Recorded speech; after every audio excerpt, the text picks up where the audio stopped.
So I am going to get started. Is anybody cooking along live with me today? I talked about it a little bit. Hi, Ann and Darian. How are you? This is a lot to try to cook live with me. So if you've used your ingredients and everything's ready to go, terrific. Otherwise, I'm just going to say it right now.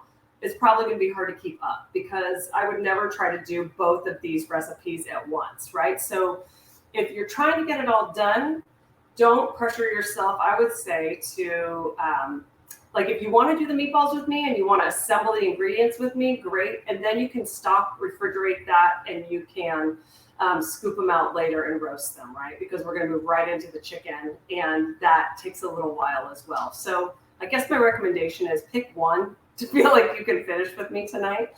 And good call, Victoria. Chrissy, you're going to do the chicken. Amazing. Hopefully you guys have your ingredients out and you read your recipes. I had to reread my recipe because I've changed these recipes a bit to make them better. So let me get this out of the way and let's get cooking. Let's start. We're going to make the meatballs first, but I want to get the spice blend on the chicken first. So let me just show you all of these beautiful spices in the Moroccan chicken and get the recipe so I can show you all the ingredients. I put it under this one, didn't I? Moroccan spiced sheep pan chicken with root vegetables and chermoula. Hi, Vina. How are you? Meatballs prep for today, chicken later in the week. You guys are all so smart. So what I did was I put the spices together already for the Moroccan spiced chicken, and I have somehow, there it is. I didn't do this. Caitlin did this. I'm kidding. But I've got salt, kosher salt, cinnamon, coriander, turmeric, cumin, cardamom, freshly ground black pepper. The only thing I'm missing is the cardamom today, but you know what? It's going to be fine. So I'm not going to worry about it. But this is a really great way to get things together ahead of time if you want. You can just like make the spice blend early, right? And then when you go to make dinner, it saves a ton of time. Or just dump them all in together. I just wanted you guys to see how gorgeous it is, right? So I'm just going to take a little whisk, actually, and whisk these together. And these are going to go on the chicken and the veggies. And so I've got my chicken pieces right here that I called for bone-in, skin-on chicken thighs. I also got a couple chicken breasts. If you like boneless, skinless, that's totally fine. Yes, all those spices should be ground, Sonia, and I'm so glad you asked that, and I should encourage all of you to ask questions. And since I've got Caitlin here, if I don't answer one of your questions, she'll make sure that I get it answered for you, okay? So, like I said, you can use boneless, skinless. You can use boneless chicken that's got the skin on. Both of those are going to cook faster. I like the skin on because it keeps it juicy, and the bone in is what gives it extra flavor. It just adds so much more flavor to your chicken. But do what's best for you. We're always going to check the internal temperature to make sure it's 165 degrees internally when it's done, okay? So here's what I'm going to do. I'm going to take about a tablespoon of that spice blend. I'm still here. And put it in this bowl and add a couple tablespoons of olive oil. This is my more basic olive oil that I'm using because it's going to get cooked at a high heat, so I'm not worried so much about flavor. I'm not finishing with it. I'm just going to kind of whisk this up a little bit, okay? Now you could certainly just put the chicken like on a sheet pan or whatever you're going to bake it on and sprinkle, like rub it with olive oil and sprinkle the spices on, but this will just coat it better. So let me get some tongs and show you. I'm going to just put these pieces right in here, and I'm just going to kind of turn them in this. See this, right? And so I'm going to kind of do one at a time because these chicken breasts are so big. Don't worry, I'll be washing my hands like a maniac today, you guys. So yes, I'm dealing with a ton of raw meat, poultry, beef, pork, but I'm washing my hands like crazy, and we'll be smart about it so we don't worry about cross-contamination.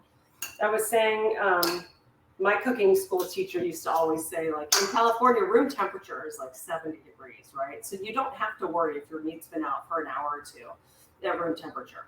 It's when you live in a place that's super hot or you let your house get super hot that you have to worry about that. So for chicken, beef, all of those things, I actually like it to be at room temp, or to have been out for like 30 to 60 minutes before I put it in the oven, so it doesn't go from super cold to hot. It'll cook more evenly that way. Let me get this bowl out of the way. just want to add just like a tad more of the spices. There we go. And then you'll see how I coated these. And we're just going to let these sit for like 30 minutes while I get the meatballs going, okay? Give them a chance to just kind of absorb those spices. My gut is telling me that I'm going to want more salt on this as well, looking at that. So I'm just going to give it a little sprinkling. Isn't it fun that everything I need is like within 3 inches? Hi from Boston. Thank you, Michael. I am continuing to feel much better for many reasons. And thank you for asking or saying so. Yes, all the spices should be browned. I think we've got everything covered, right? I'm going to put this chicken aside. And then, look what I'm going to do for the veggies. For the vegetables, which Caitlin has prepped so beautifully, I'm going to show you. I'm doing carrots, parsnips, and red onion, okay? So she peeled those for me, and she diced them kind of on a bias, which makes everything look prettier, right? But you could certainly just do them straight in coin shapes if you like. With a parsnip like this, see how it gets bigger at the top? What you can do when you peel it is that you can cut it in half up here if you want the pieces to be more uniform in size, because the more uniform they are, the more evenly they'll cook. But what I like to say too is like if things are of even thickness, even different vegetables, you're in good shape. They're going to cook around, they'll need around the same amount of time. Is that cool? Okay, so here's what I'm going to do for this. I'm going to sprinkle some more spice blend on them. And for the onion, we just cut it in quarters, and I had her peel the skin off. And I just think it looks really pretty to have it in quarters like that. It's just a visual thing for me. And let's get another pair of tongs, because I don't want to use those tongs that I use for the chicken on my veggies right now. That's kind of, even for me, that's kind of gross. Oh, garlic. I forgot about the garlic. Let's take that out. This is the best part about all of this, guys. It's kind of hard to mess these things up, or what I should say is like, don't worry about it, right? If you skip a step or miss something. I have a feeling I'm supposed to mince the garlic and add it to the veggies. So I'll just do this real fast. I'm just pressing down on those garlic cloves again to get the skin to break up.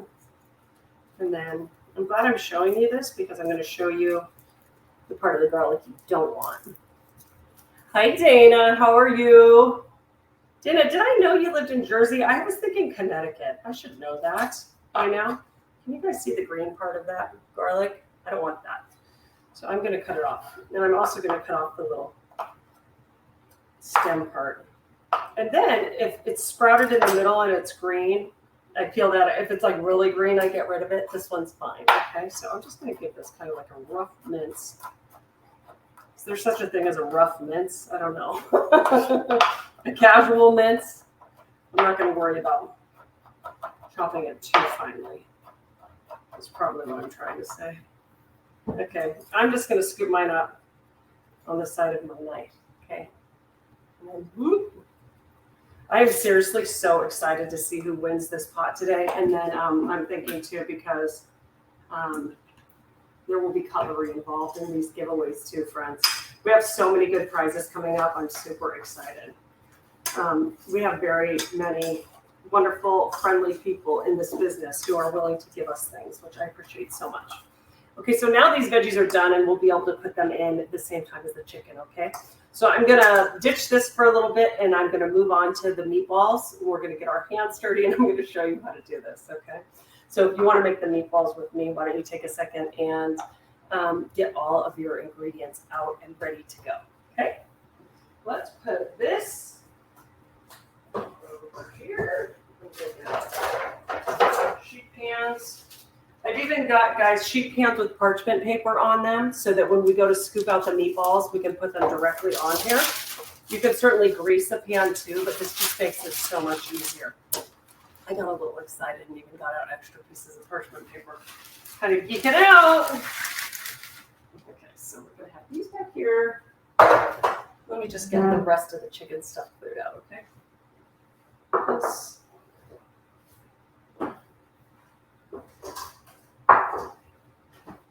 And I'm going to wash my hands one more time, because when you're working with these things, hi, Shelly, you can never wash your hands too much. So I'm going to do that. Okay. And also, get rid of this. Clean as you go.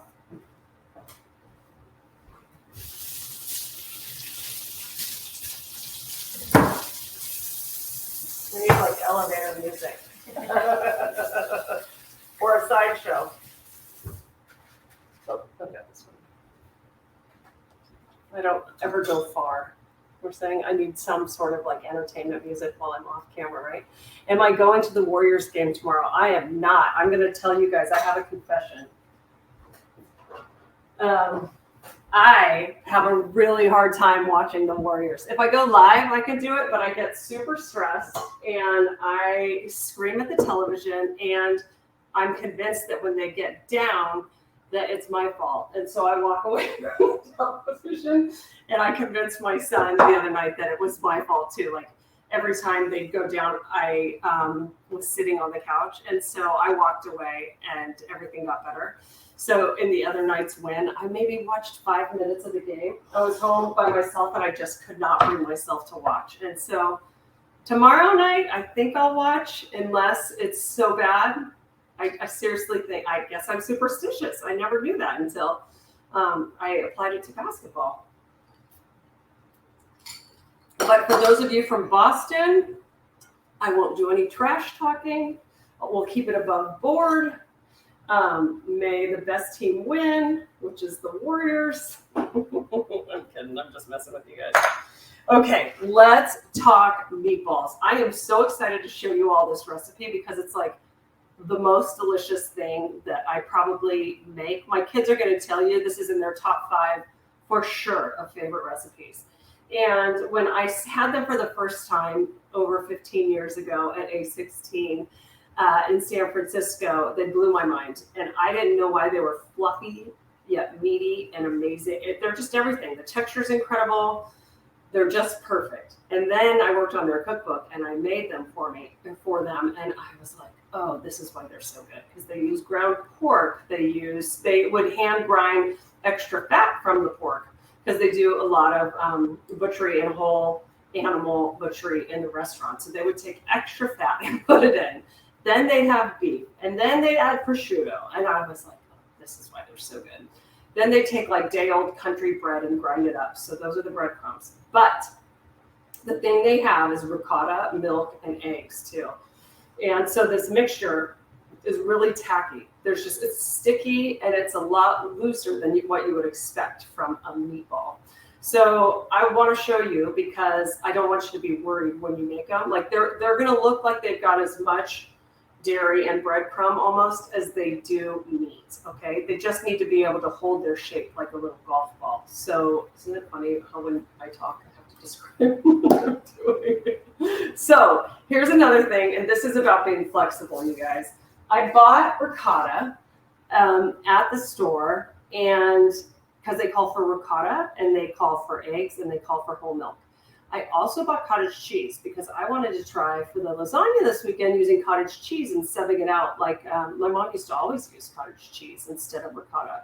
Guess what? I opened the ricotta today and it was already bad, even with the packaging still on. So I'm going to be flexible and use its whole milk cottage cheese, which is going to blend really beautifully actually, and it's going to be equally delicious. But I just wanted to show you that we can make substitutions and survive, okay? So here's what we've got. We have got the oregano, fennel, chili flake combination. I love fennel seed. And frankly, I'm remembering this is the recipe that got me hooked on the oregano, fennel seed, chili flake combo. So we're going to just sprinkle this over. I've got the ground beef and the ground pork. Don't you worry. We're going to get it all figured out. And then I have 3 tablespoons of salt for this, which is right over here. I'm going to use 2 tablespoons in the meat mixture itself. That sounds like a lot of salt, but when you see how many meatballs this makes, don't you worry. Kristen, I'm using gluten-free bread today.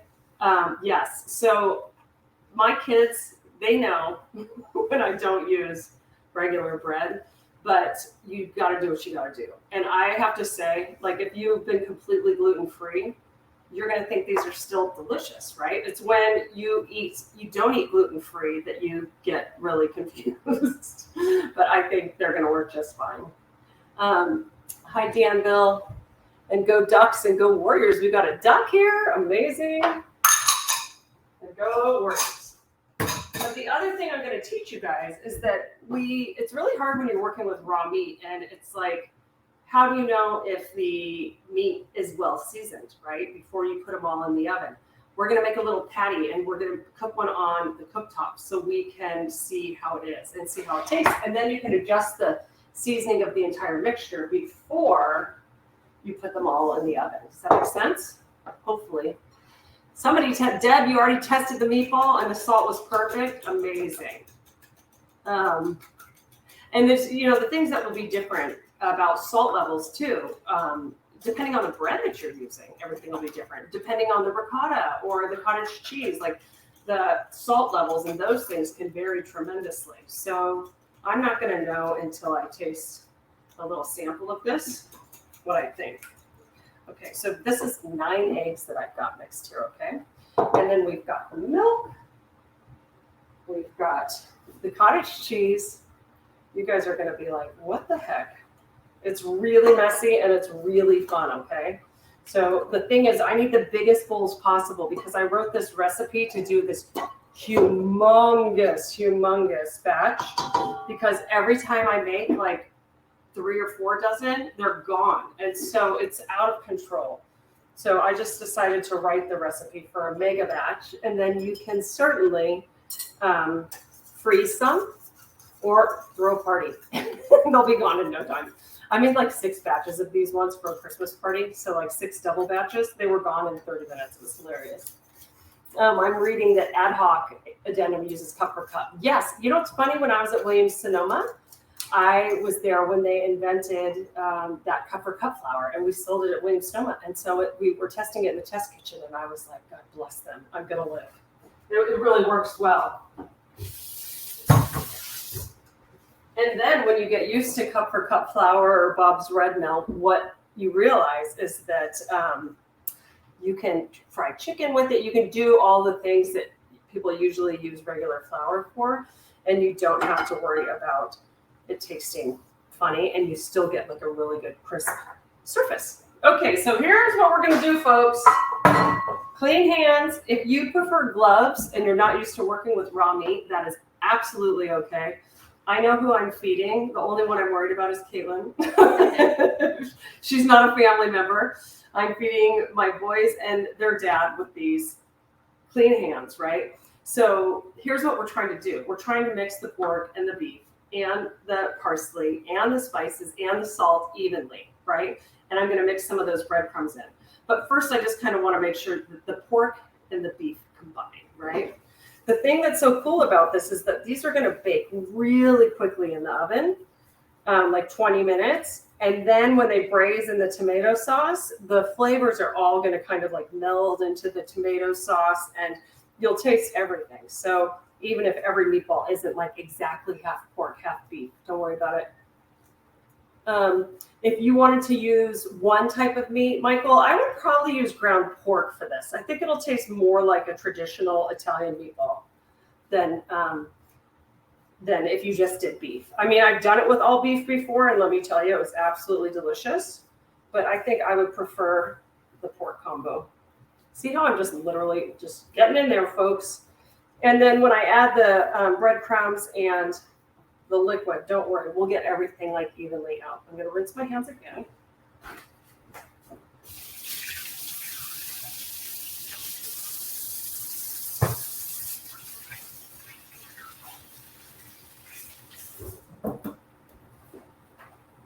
Also, you just realize what a big bowl you need to do this, right?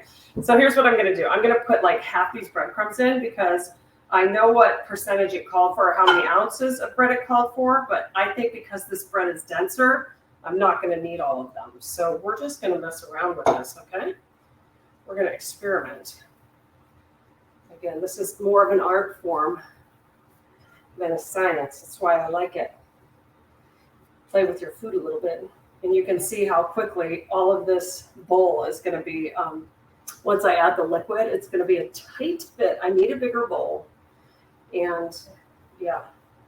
Okay, I'm going to add more breadcrumb. I can tell I need it.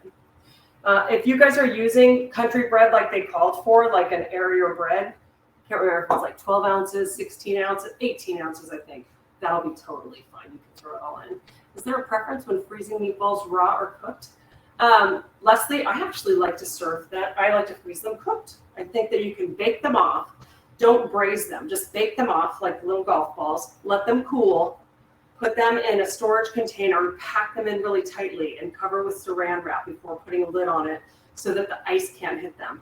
And then let them come to room temperature on the counter when you're ready to use them, and then braise them in the tomato sauce. So yeah, I think that they work better when you cook the meatballs first and then freeze them. Just don't try to take them from frozen to tomato braise. Okay, are we ready for this? This is going to be a big floppy mess, so I'm not going to put all of it in at once. It's like when we're going to talk about roux, how to make a roux, and you have butter and flour, and then you don't want any lumps in your sauce, but if you add all of the liquid at once, it's a big hot mess. This is the same thing. You don't want to add all of the liquid at once. Otherwise, it's going to be a big hot mess, but it's still really goopy.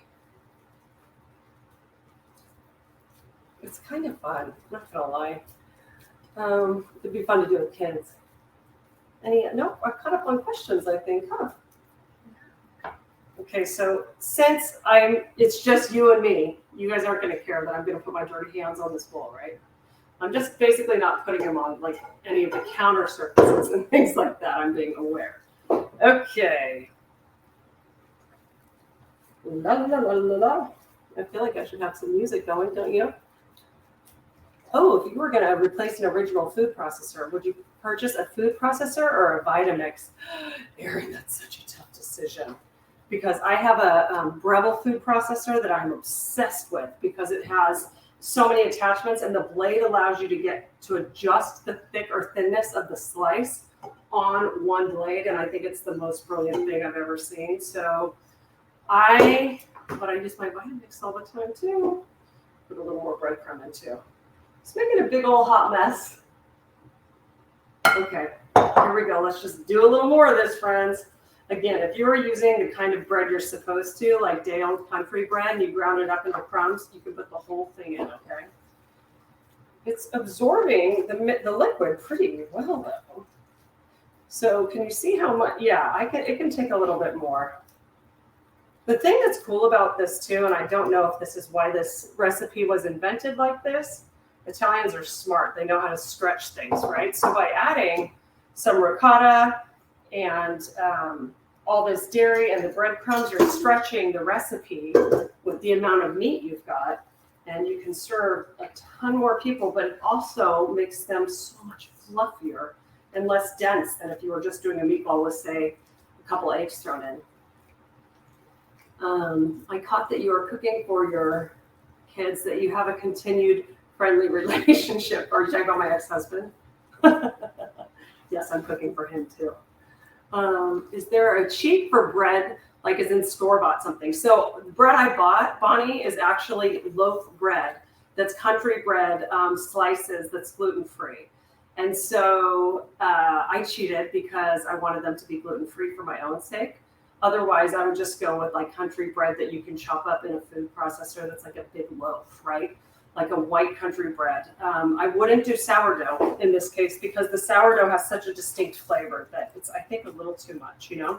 So if somebody's asking about the cottage cheese curd size, Leslie, if I'd known that I was going to end up using the cottage cheese instead of the ricotta, I would have gotten a smaller curd because it'll blend better, right? But I didn't know that, so oh well. We're going to do it. At the end of the day, the flavor is going to be amazing. So can you guys see how tacky this is, for lack of a better word? It's like sticky, right? Like glue almost. That's great. We want that. We want as much liquid in here as possible. So here's what I'm going to do. I'm going to rinse these one more time. I'm going to get rid of these breadcrumbs, and we're going to taste one. We're going to cook it first, I promise.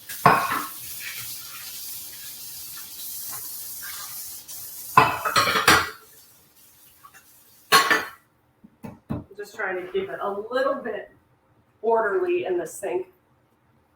So I practice what I preach. Well, actually, I would have to practice and preach what I preach. I don't even preach to clean as you go, but I should. Okay, let's see here. How am I going to do this? I'll show you. And I am going to preheat this pan, and we'll just kind of do this. I'm going to take you with me on a little tour, and I'm going to flatten one out. Because right now it doesn't matter what shape this mixture's in. We're just trying to get to the flavor of it, right? So I am going to taste it. I'm going to cook a flat little piece of disc in the pan. I'm going to taste it, and then I'm going to decide what I think of this mixture, okay? I have a little bit of the dairy left. If it feels like it's too dense, I'm going to add it. So we're going to see. But mostly I'm checking for salt levels in this, okay? All right, let's use... You want to make sure that you get your pan hot enough. Otherwise, what's going to happen, this is everything. My kids rush it, and it drives me so bonkers because they'll put a bagel in to toast it, and the pan is so cold, and then it takes forever to heat up, and then they're mad that it burned. Just let your pan get hot. You'll be really glad that you did. Okay, it's warm. A little splash of olive oil. Amanda, is there an option for dairy-free? Oh, I did see that. You know what? Is there an option for dairy-free? I want to try it. I have seen that Kite Hill makes dairy-free ricotta now. They, and then like a dairy-free milk that you like that doesn't have any sweetener in it, right? So I would say the trickiest part is replacing the milk because we're using full-fat milk here, and you don't want anything like, a lot of times almond milk is like primarily water. So you don't want to have a piece of parsley on me. You don't want to use something that's really low fat. But if you make your own nut milks, you could do, I think cashew milk is one of the most mild tasting. So you could just puree some cashews in the blender with water and use kind of a thicker version, fattier version of that. I'm sure it would work. The next time I make these, I'm putting like 3 in the pan actually, so there's just not all of these like hot spots in the pan. Caitlin and I are both gonna have to try this. Yeah, I think I told you guys that I am coming off of dairy and sugar and gluten and everything because I have been feeling so lousy, and so I'm sitting here being like, should I cheat and try it because they're so good. The gluten is the one that literally kills me, so that's why I made them gluten-free, but it's kind of weird to teach a cooking class and not taste your own food, don't you agree? Okay, let me wash my hands one more time before I flip these.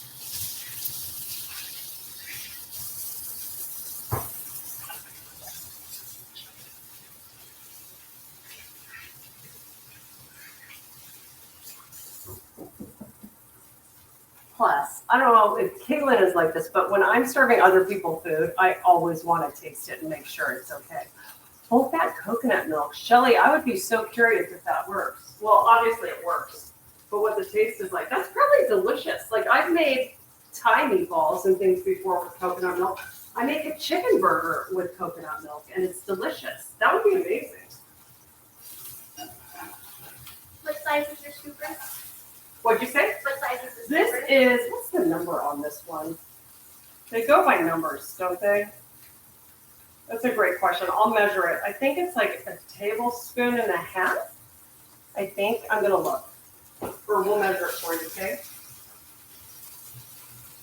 I have a bigger one that's literally like that big, and I love it for these, but that's when I'll serve like 3, right? You can make really good ones if you like. Unless the bread you're using is stale.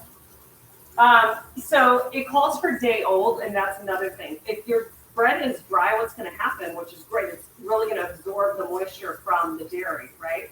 So mine, as I ground it, it was a day old, but it wasn't because it was sitting in that bag. It wasn't quite as dry as I would have wanted. So those are great questions. You want it to be day old. It definitely helps a ton.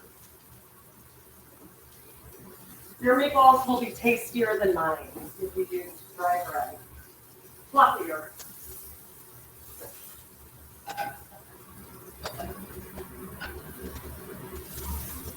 I don't want to serve Caitlin raw meatball. That would be rude. She'll never come back. Maybe she'd come back, but I doubt it. Oh, Lori, I'll look at the scoop measurement for you, okay? Yeah, I don't think that'd be a fun food poisoning moment. Okay, let's I'll check it first.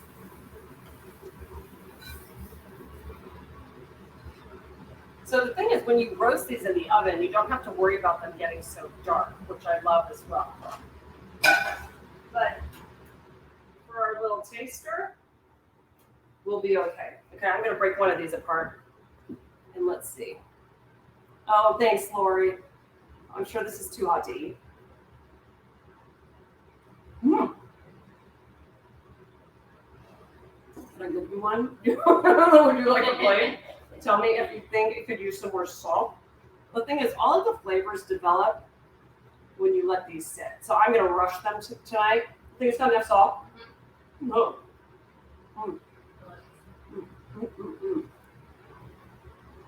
You guys, it's a good thing I'm giving all of this food away tonight.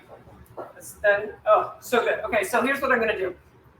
I'm gonna roll up a batch just as soon as I'm done eating this sample one. And yours is perfect. I'm so happy for you. I need to have a new query to change the expression on my rainbow board. Yeah, we should. Well, while I'm rolling meatballs, do you guys want to put in suggestions? On my rainbow board, it says House of Haas. It used to be Ted Lasso quotes, which I love too. So if you guys have any suggestions, I'll take them while I show you how to make the meatballs. How to shape them.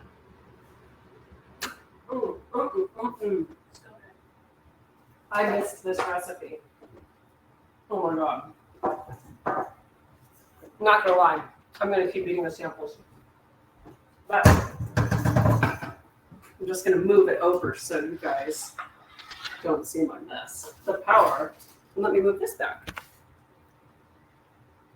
I think we've all identified by now. I'm not going to be winning any awards for best camera movement, action, cinematography. That's the word I'm looking for, right? So, okay, you can either use an ice cream scoop. I end up using my hands again. It's just me, or I just use like a tablespoon and I scoop it out because here's what I end up doing.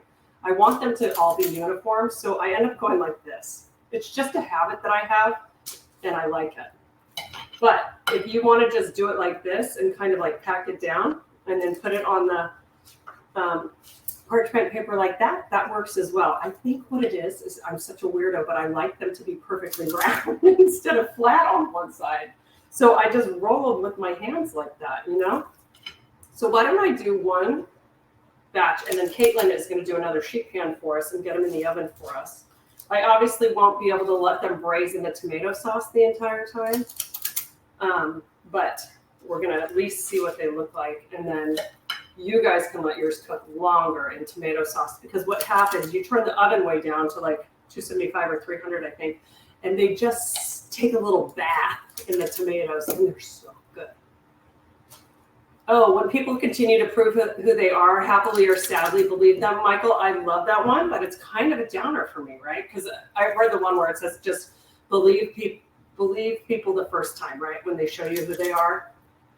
So I think I need more upbeat. No offense for our first submission. Thank you for the suggestion to change it, because yes, it's been up there for a while. I'm going to get these a little bit closer together. They're not going to spread out like cookies, so I'm just going to pack them in a little tighter, okay? So here, give me another one, Michael. Let's see. I think I might have to go for Ted Lasso again, because in my heart, I'm an optimist. 2 more questions. Okay. 2 minute question.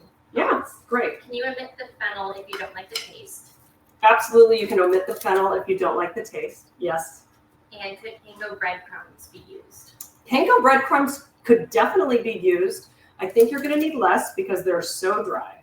So start with like, I don't know, like a cup.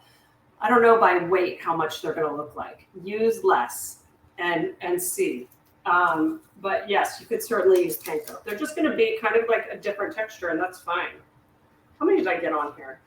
2, 4, 6, 8, 10, 12, 14. I usually put like 15 or 20 on a sheet, so I was being polite in how I'm spacing these, right? But I'm going to move them this way and wash my hands again and hand it over to Caitlin. And then when she's done making a second sheet, what we'll do is we'll do 2 sheets in the oven at one time. They cook for about 20 minutes, and all I do is take them out once at like 10 or 12 minutes and kind of give them a shake to flip them over so they brown evenly in the oven.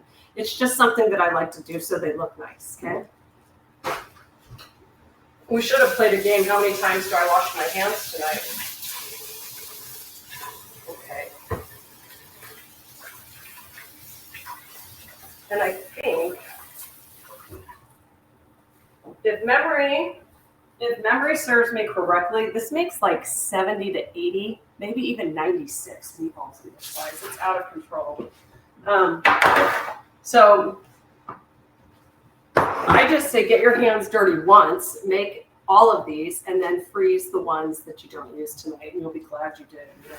I'll put this one here, Caitlin, if you don't mind. Thank you so much. Okay. Can you stack the baking sheets in the oven? You can. So what I'm having her do is that my oven almost fits a half sheet pan perfectly. So what I do is I put them in the oven. They're like this much too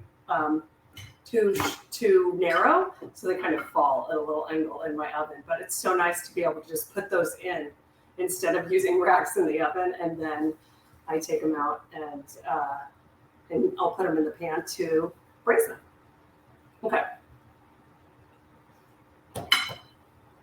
Any other questions? Before I go back to the chicken, I'm going to check the question section since Caitlin's got her hands free. We talked about the fennel. You can certainly omit it.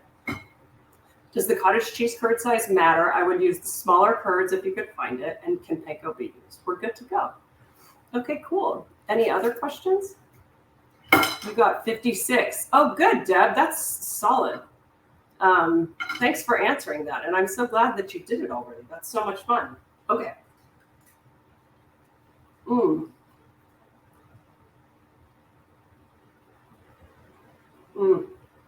I'm looking at Michael's other statement. The news gets viewers and clicks by highlighting the negative. Remember, those folks are the minority. Exactly, right? Like, I'm going to keep it positive. Even if it gets me less likes, less attention, less everything. No garlic in these, Dana, you're correct. But I was going to say, if you like garlic, you could certainly add some. When someone said, can I leave out the fennel, you could do a little bit of crushed garlic if you like instead. But yeah, I kind of like that they don't have garlic. And they have parsley in them instead of basil in the meatball. But then with the tomatoes on top, you add some basil leaves at the end. Bonnie is asking, do the crushed tomatoes also need to be San Marzano? Only if you're a snob. I love San Marzanos, and Bonnie, I did buy San Marzanos. But that being said, here's what I got. And I already opened mine like a dork, like I told everybody to prep, right? So I love this brand. These are crushed and diced. So it's a textural thing too, that I love that these are crushed. And so it's like a smoother sauce, but then the diced gives it a little bit more of a chunk. So you can combine them. You can use all diced. You can use all crushed. I think the original recipe calls for whole tomatoes, whole San Marzanos with their juice, and you put them in a bowl and you use your hands to just break them up, right? So that's really chunky. But again, I was just trying to make this easier for all of us. So San Marzanos are great. A lot of places grow the tomato like this, the Roma tomato here in the States now. I look for organic, to be honest, a lot, or I look for this brand. And I don't even know. Polpa di Pomodoro. I just know, is it SMT? Is San Marzano Tomatoes. I think that's the name of the company. But if you enter San Marzanos on Amazon or Whole Foods, I think this is the brand that pops up. They sell them everywhere. Oh, it's Napoli. Okay, now we know. Thanks, Angela. But I also use Jovial a lot because I'm a huge fan of Jovial, and they are out of Italy. I don't know if all of their tomatoes are, but they make their pastas. They're gluten-free and they're wheat pastas in Italy from Italian ingredients.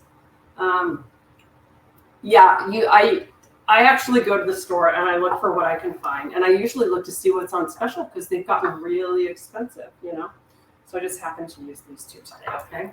So I'm going to turn on another oven because what's happening since I'm cooking 2 meals at once is that they're both going to need to go into the oven at the same time. Oh my God. It's just rude at this point, isn't it? So I'm going to turn on my big oven, which I never do. I'm going to teach you a little trick. If you don't use your oven and you happen to be a person who stores things in there, just make sure that it's empty before you start. I have no idea what I'm going to find in this oven, so let's find out. A pizza stone. Damn. I'm glad I looked. So I have a pizza stone in there, which is not a big deal, but pizza stones help conduct the heat more evenly in the oven. I just moved it down to the bottom shelf. I don't know why I did that, but I know I'm going to want to put vegetables in and chicken in. So let me turn this on to 375. Your grandma used to hide cash in the oven. Oh my gosh, that is so funny. I love that, Grandma. Let's see here. I never use this big oven. You good over there, Caitlin? Yeah. Great. Okay, so I'm going to let that one heat up, but let me put the let me bring the chicken back out. I'm going to show you how I'll put it in the oven and what I like to do. And if you wanted to cook it all in one pan, what's Kirsten saying? And since you told us about the fancy ass oven with steam, but what about convection for speed? I love it. Both of these ovens are convection actually, so basically all I'm doing is cooking on convection. Yeah, you can certainly do it. And if anything, if your oven runs hot, convection tends to cook things faster, so you can lower it a couple degrees, like 10 or 15 degrees. But yeah, I'm a huge fan of convection, so go for it, okay? I have a feeling what's going to happen is we're going to put all of this food in the oven, and then we're going to have time to hang out together and just, you guys can ask me anything. The canned tomatoes after using San Marzano brand, yeah. Use a similar spice blend to make a vegan dish. Yum! Okay, let me get the chicken. And show you how we're going to do this. We're going to be able to like talk. So think about questions if you have anything that's like off topic or that has to do with these, because I'm going to have some time to explain it to you. I want to use, let's think about this. Vegetables. I really think and talk to myself all the time. Here's what I want to show you. And especially since we're using the big oven now, and I'm not going to make a mistake with it. Okay. This is a cooling rack. Did you find what you need? Oh, yeah. Okay, all right. She's so great. She just figures things out. Oh, there's like one way to make those fit. Don't worry about it. Yeah, it's like on the bottom shelf, you have to take stuff out. Like, I'm like, I know what you're trying to do. Cooling rack for baking, right? This cooling rack happens to fit in this half sheet pan. That's on purpose. Isn't that smart? So here's what I'm going to do. If you want the chicken to kind of brown nicely on the bottom as well, you can put this in the oven like this, and the juices are going to drip down, and the air will circulate underneath the chicken, making it crispier. Kind of clever, right? What other career would you have? Oh, these are going to be good questions. Okay. We're going to get into it. I just asked myself that question the other night, so I've got answers for you. Okay, these chicken breasts are huge. I should have probably cut them in half if I wanted them to cook evenly with the thighs, because the thighs are a lot smaller than I was expecting, and the chicken breasts are just big. So I'm just trying to get all the yummy spices on these. Okay, I'm going to reverse dip this one because there's a lot of the spice mixture still in the bowl. And there we go. Oh, I'll pop those in the oven. We're just going to pass those down. How's that? I'm going to take these and put them in my smaller oven. Thank you. And then, Caitlin, will you keep an eye on them? Like, let me know in about 12 minutes. I'll forget to turn this one up to high. Actually, you can set it for 15. Thank you. In they go. And then change. There we go. Okay. That's still heating up. Okay, great. So here I've got my chicken on this cooling rack in here so that the air circulates. If you don't have this, it's totally okay. You can just cook them directly on a baking sheet or in a baking pan. Like this would be fine too. They'll be super juicy. They just won't be as brown. So, you're trading one thing for another. So we're good on that. I am going to put my veggies. I actually think I should use something slow. What's the same size, isn't it? I'm going to use this one because it cleans up better. And all of this, the turmeric with the spices, it turns everything yellow. And I might, since I have time, cut up some more veggies. That's what I'm going to do with you all while I answer questions. So I'm going to put the chicken in first. I'm still waiting for the oven to heat up because it normally cooks a little bit faster than these veggies. Originally, what I wanted to do for you all, and I've done it and it works, is I put everything on one sheet pan. But if you really want your chicken to be crispy and you don't want any of these things to overcook, these can get charred pretty quickly. So I just decided to separate them. You can do what you want though, okay? Oh my gosh, I love it. Dinner and ideas for snobby in-law family and a weeknight. Michael, it's definitely a Williams-Sonoma baking pan. I've spent half my life at Williams-Sonoma. So most things I own in my kitchen have come from Williams-Sonoma over the years. Okay. This oven is much slower to heat up, I've noticed too. I've got my peeler over here, so I'm going to just wait for the oven to come to temp before I put the chicken in. And then let's cut some more veggies and add them because the veggies are what I'm going to eat the most of because I'm eating, except for those two delightful pork and beef gluten-free meatballs. I'm eating more, almost all vegetables this week. And surprise, surprise, I feel so much better. I think it's the fact I convinced myself that I didn't have a problem with gluten was ridiculous. I do. And when you combine it with other foods I'm sensitive to, like dairy and eggs, it was just a recipe for disaster. Okay, let's answer some questions. If you have a steam oven, what % of steam would you use? That's a hard one to say because I don't use it on the setting that asks for what percentage. I just do blasts of steam. So I'll put my food in and I'll blast it at the beginning. And if things are getting too crisp, I'll blast it and it just puts a great edge on it. So I think every steam oven is different and it depends on what you're cooking, Michael. What other career would I have chosen? Okay, here's what I'm going to tell you because I did this all-day meditation workshop the other day, almost 4 hours. And they were talking about kind of like pursuing your best life. And I was thinking to myself, you just knew that was going to happen. I already am doing what I love. But it was like, okay, if there were 5 things on earth that you could do, what would they be?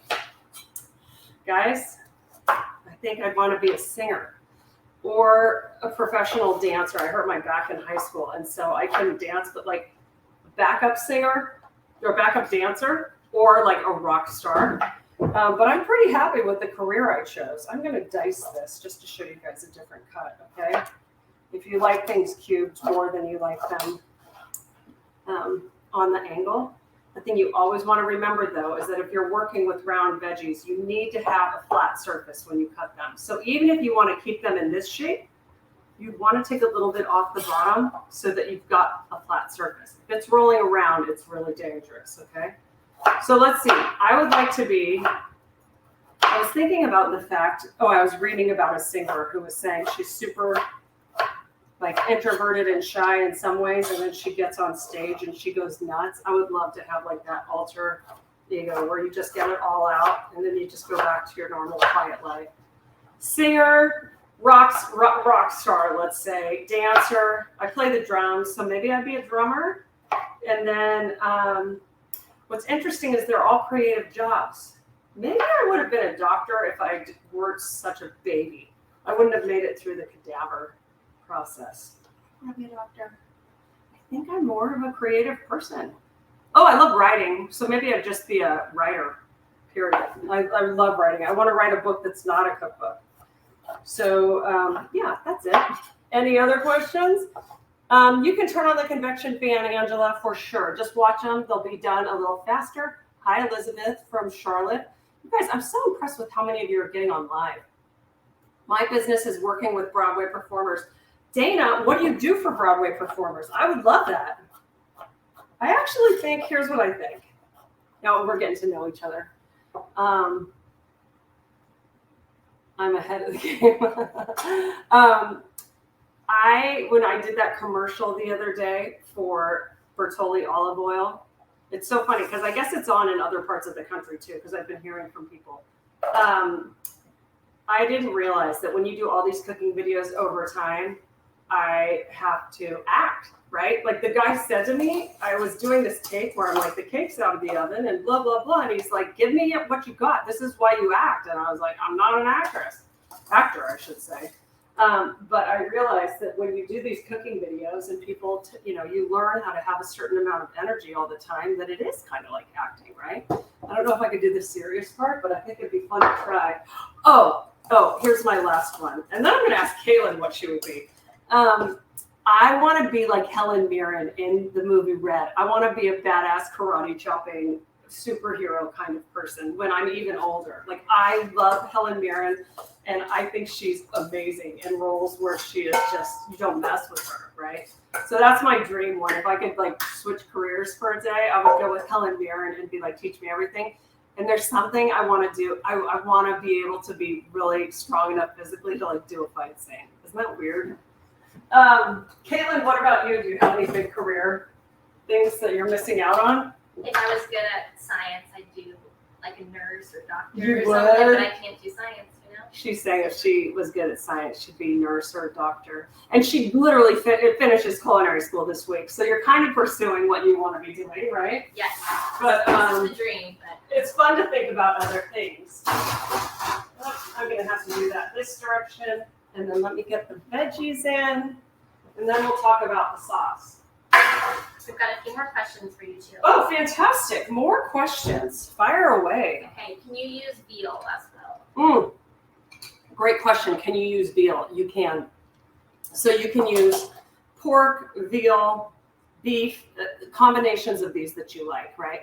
Like I mentioned before, too, the original recipe had prosciutto in it. And what you do is you grind the prosciutto in a food processor. So it's just like little bits, right?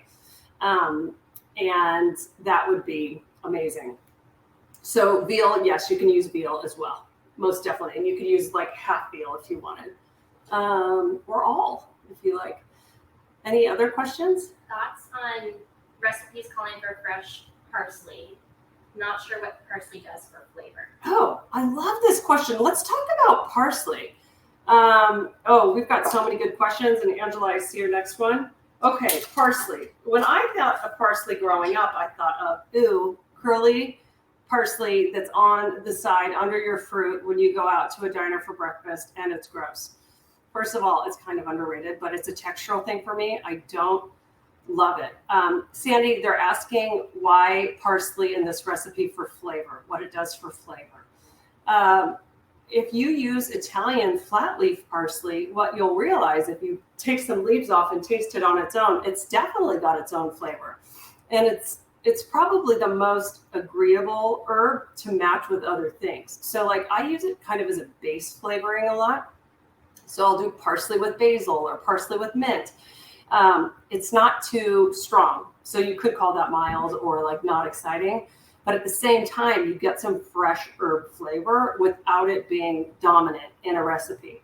So I love that you asked that.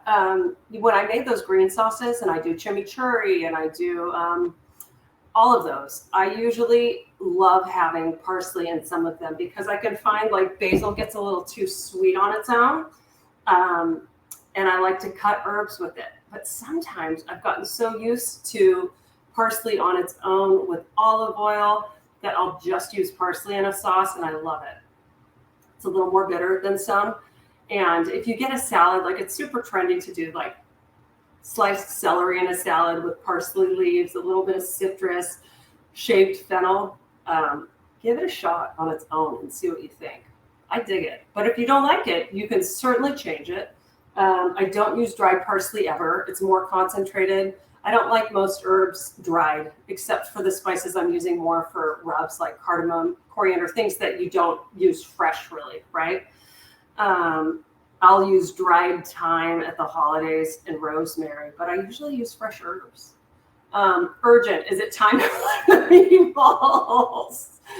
I don't think so. 3 more minutes. Okay, 3 more minutes. Anne, I'm so glad that you asked. Thank you for asking. And if I put the chicken in at like 5:52 or so, we're going to check the chicken in like 20 minutes because I want to check the veggies too, okay? Other questions, bring them on, and then we can talk about the sauce. Lori says, I would love to use a cast iron skillet, but always seem to have trouble and nothing cooks properly. Is there a secret to using them? Oh, Lori, that's such a fantastic question. She'd love to use a cast iron skillet, but always has trouble. Is there a secret? Here's the secret. Sometimes cast iron pans come already seasoned. And what that means is that it has been oiled and baked in a way where things don't stick to it, okay? And so what happens with nonstick, which is so fantastic, is that as you continue to use it, the fat in your ingredients kind of puts a seal on the pan and it makes it become naturally nonstick and it kind of interacts with the cast iron. So foods you don't want to do in cast iron are things like tomatoes, really acidic foods, because it can pit the cast iron. And the other thing is, Lori, it is a kind of thing where to take care of it, you have to know how to take care of it because you want to make sure that it's well seasoned, which means that it's got that kind of grease fat coating on it, right? And then after you use it, you need to wash it quickly and dry it because they get rust in them so easily. Here's the best news about cast iron. You literally, it's so hard to ruin. If they rust, you can scrape off the rust and re-season it. Like if you go to Lodge Cast Iron online, it teaches you how to season your pan. So my guess is if you're having a hard time with it, it just doesn't have like that coating on it from multiple cooks that keeps things non-stick. You need to cook, especially if you're doing like eggs and things like that, you want to cook at a really low heat until it kind of gets that almost non-stick quality. I call it Mother Nature's non-stick. So Lori, if you have more questions, let me know. But if you feel like the pan is messed up, they're so heavy, they can get so rusty quickly. You're probably gonna have to just scrape it off and you bake it in an oven. It sounds so weird with oil on it and it puts that coating back on it, okay? What else? Other questions? Are chili flakes the same as red chili pepper flakes? Yes. Sort of spicy, did I mess up? You did not mess up, Trisha. Again, I'm so glad you're bringing this up because I don't have, oh yeah, you're absolutely right, Betsy, about cast iron, adding iron to our food. Let me get my chili flakes out. It's so confusing because between countries and between parts of our country, we call things different things. These are just called crushed red pepper on here. I call them chili flakes or red chili flakes. These are super spicy. And so I have a pretty low tolerance. So the amount I put in this recipe is for a wimp like me. Like if anything, you just get like a small amount of heat on the finish. If you like spice, I mean, get after it. How much should I call for? Like a teaspoon? Let's see. Did you guys even see that I pulled a knife on the wall, off the wall with another knife and I didn't even get nervous? I'm glad you like the kick, Trisha. 2 teaspoons. Okay. So if you like spice, that was 2 teaspoons to 4 pounds of meat. Like that's not a lot. You could go for a tablespoon and a half, and you would definitely get spicier. The way you can test that too, though, is to put the red chili flake in and make sure you sprinkle it really evenly all over the meat. Mix everything together. Make one of those discs of meat and cook it and see if you like the heat. If it's a little mild, I would leave it because the heat will intensify as it kind of melds with the other ingredients, okay? Dana, you put tablespoons in yours. Do you like spice, Dana? You strike me as someone who's a little spicy. We're going to find out what happens, right? And I want to get back to you dealing with psychological issues of Broadway stars. I'm fascinated. Ooh, Angela, I love the idea of grinding the chili flakes finer and putting in a smaller amount. That's a great idea. And you know what you can use is a coffee grinder to grind spices. I have this little Krups coffee grinder that I bought at Williams Sonoma like 20 years ago. And I have one for grinding coffee beans, and I have the other one for grinding spices. So when it calls for breaking down, I don't know, I'm trying to think. When I do a lot of Mexican recipes, it seems like I'm grinding spices more. But that's a great suggestion with the chili flake, because you can get a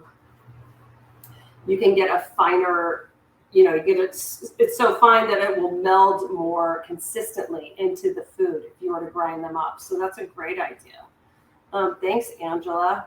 Love Calabrian chilies instead of pepper flake, more nuanced. Oh my gosh, at A16, the restaurant that the meatball recipe is originally from, they serve Calabrian chilies in the chili oil. Oh my gosh, talk about spicy. When you do like that and you put it on your food, it's amazing. How are the meatballs? Were you just checking them? Yeah, they're looking good. Okay, good. So a couple more. I'll check for and I'll show people. Yeah, they're good. They're like a couple more minutes and they'll be fine. The other thing about thank you, Caitlin. I'll give the meatballs a couple more minutes and then I'll show you what they look like, and we'll get them back in the oven with their tomato sauce on them.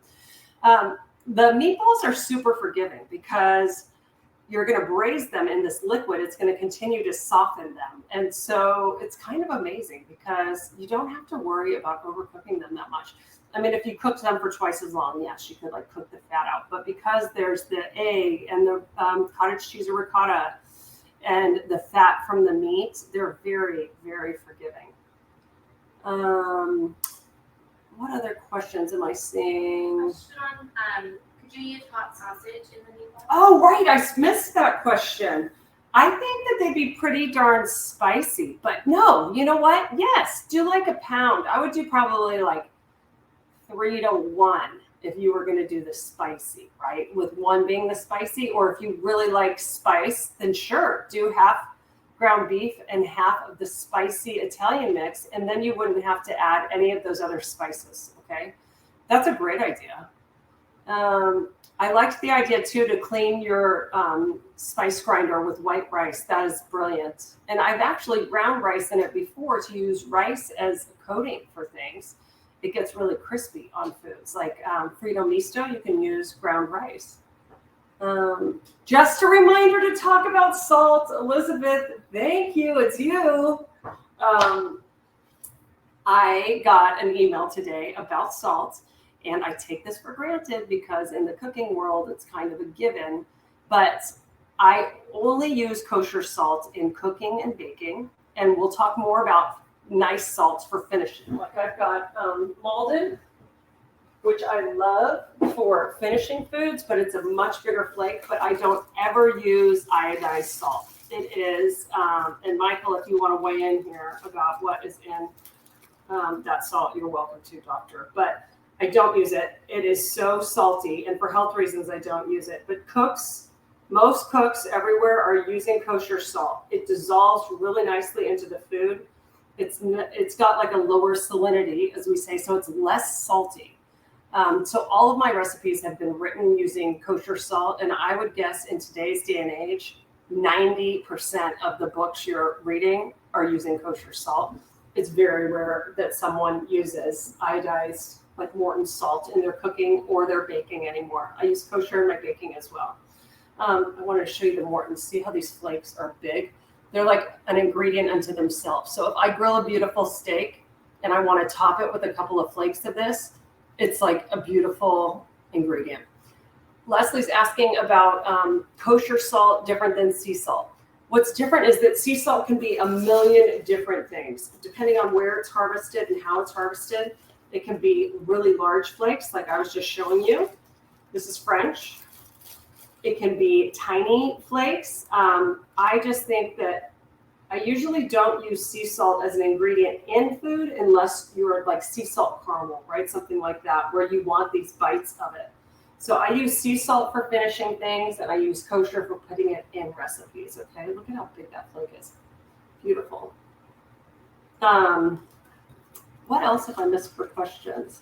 Yeah, Morton salt, no Morton salt. I use, Morton sells kosher salt if you want to go there, but most people are using Diamond. I'm going to show you the box. Hold, please. Did I put it back? Okay, I have to run and get it. You guys are going to laugh because kosher salt is really good for salt baths. It's in my bathroom. Hold on. This is a fun class.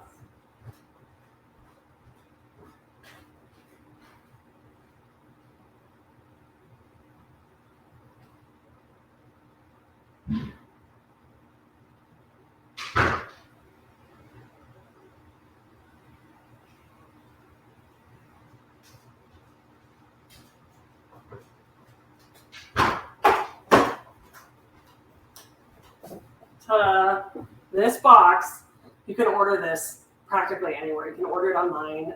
During COVID, at the beginning of the pandemic, I was literally ordering big boxes of these because they ran out at the store and I was panicked. I was never going to have it again. But this is what most people write their recipes to. Diamond Crystal Kosher Salt. Even in certain cookbooks, like my friend Michelle Tam, who just wrote her third cookbook, Nom Nom Paleo, she literally calls for Diamond Crystal Kosher Salt in every recipe because they can all vary so much. So I love when people tell you that. And it's something that at the front of my cookbooks, I always talk about because it can affect the taste of your food so much. So I'm so glad you brought that up. Thank you for reminding me. Yeah, and you can get this literally online if they don't have it at your grocery store. The in-law dinner dilemma for next week. Okay, Bonnie, so what you said is that, this is really fun. You have in-laws coming on a weeknight. I need more information. Are they picky? And are there certain things you should stay away from just because you know they don't like them? Well, you answered that they are snobby but not picky. Okay, so they're going to want elevated. And it's next week, Bonnie? Because you know what you could do is that the fish and parchment paper that we're doing on Saturday on okay. Oh my gosh, you could totally do this with them. With good seafood. We're gonna make those beautiful little fancy packets of fish, and I do it usually with salmon or halibut. But I also have a recipe. Oh, it's so good. You can use any white fish, or you can use sea bass. I think sea bass though is like $50 a pound now because it's so hard to get. You could use bronzino, and I have a recipe in this book. Oh my gosh. I wonder if this is one of the ones we had sent to us. I'm going to have to share this recipe with you all. So feed them a steak and call it a day. I make steak a lot for guests. But if I want to impress, they're going to think this is so cool, and you're going to be so cool. Coconut ginger sea bass in parchment with king trumpet mushrooms and bok choy. You guys, it's good for you, and it's freaking delicious, and it's so easy to make. So that's my number one suggestion, and I'm going to show it to you. I can't remember. Yeah, they did put the picture in the book, but they didn't show it in the parchment. And I think I told people to put it in parchment. Did you use bronzino? Yeah, you could use bronzino. I would probably change the flavors a little bit for the bronzino, but this has coconut milk in it, and it makes you seem really cool. So it calls for toasted sesame oil, tamari, soy sauce, just gluten-free, coconut milk, a little lime zest, ginger, honey, garlic, and then you put, I love king trumpet mushrooms. They're so meaty. They're like steak. So I put king trumpets in with baby bok choy and some green onions in it, and then you wrap the parchment like a little Tootsie Roll, right? I could show you guys that this weekend. And then it is so delicious. And you can serve them in the parchment packets, or you can serve them here. It's just on the plate itself, but I think the parchment would impress them. If you don't like that idea, let's look for a couple others. If you like steak, we could certainly have you do steak. Look, I'm in on this now. I'm like, we can be making. Leslie's saying, ask Amanda to come cook. That will impress them. I just had somebody ask me to do that for them. Whole roasted fish with currant brown butter sauce. That's another one you can do. Bronzino would be great with that. I'll just literally put this on Instagram tomorrow, you guys, and you can pick one of these. Let's look at things that aren't fish. Oh, those Thai chicken burgers I was talking about where you use coconut milk. Oh, with pickled papaya slaw, that's totally snobby. Not chili. Well, the Moroccan chicken is a different version of it. They're not going to like tacos, even though these were elevated. Tuna poke with miso, mayonnaise, and pickled cucumber. Snobby people like poke. Oh, thanks for remembering the meatballs. I'm just talking away. I also have desserts I love. Matcha panna cotta. I also have a honey panna cotta that is so easy to make with coconut milk and raspberries crushed on top or blackberries. Oh, so good. Okay, so you did the parchment cod. Yeah, it's just impressive coming out of parchment paper. Do you have somewhere you can land them, Caitlin? Let's do this. Awesome. I'll show everybody what they look like. I'm going to show you guys the meatballs, and then I'm going to quickly look in the bottom oven. Do you know why I never use this oven? Because when they're low like this, you all know this, they light you on fire when you open it. And if I'm wearing any jewelry, it like heats up. It's crazy. Oh, it's really good. That's so funny. Caitlin handed me the oven mitts so I could even do it, and I just totally forgot about them. Part of my adult onset ADD. So here's what they look like. Ooh la la, right? They're going to soften and lose some of their color when you put them in the braising, in the tomatoes for braising. And so these are perfect. All you want to make sure is that they're cooked through, okay? So I am going to just kind of jiggle these around, and then I'm going to pack them into this dish, okay? And how are we on time? What time is it? 6:12. Oh, awesome, you guys. These are going to be good. Okay. So now I'm going to, Caitlin, would you mind turning that oven down to 300 for me? Let me bring you guys with me again, just so you can see what I'm doing. Okay. Okay, good. All right, so all I'm trying to do here is I'm going to load these. I'm going to pack these into here. And I used my fish spat already. Oh, I'm going to give away, I know what part of the giveaway is going to be on Saturday. 2 fish spatulas. Oh, I just remembered I saved them as a prize for someone. Oh, I know what I'm going to do. I got it figured out. Okay, so these are really hot. We want to give them a second, okay? We don't want to put the tomatoes on them right now. Just let them cool for a minute. Oops. I'm going to give them some room, right? But if I were doing, I'm going to show you how many I put in here. You could probably put double in here. Or you can just use a huge roasting pan and you could cover it with foil.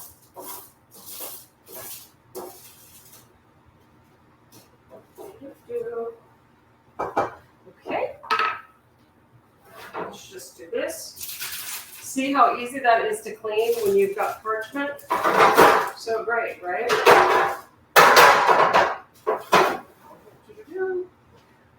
While those are cooling, I'm just going to look at my veggies. Ooh, the chicken's looking gorgeous. Okay, I want to toss these a little bit because they look a little dry on top and all the olive oil's on the bottom. So let's do that. I like this spoon for the job to really get in there. I think what I want, oh yeah, no, that's good. I'll show you guys.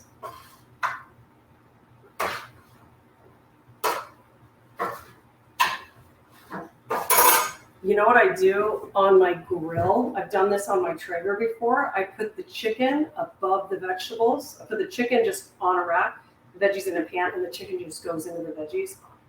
So good. These are looking great. I just toss them so that they have more oil on the top of them. And you know what? They're going to need more salt. Okay.